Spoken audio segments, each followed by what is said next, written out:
ॐ केशवाय नमः। ॐ नारायणाय नमः। ॐ माधवाय नमः।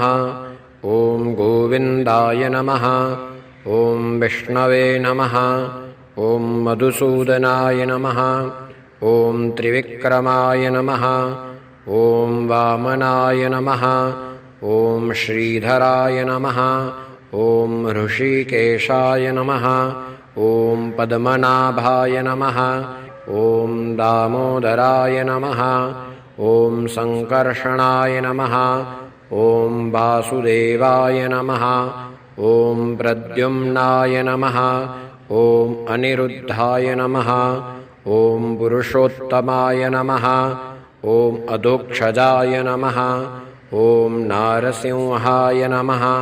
ॐ अच्युताय नमः। ॐ जनार्दनाय नमः।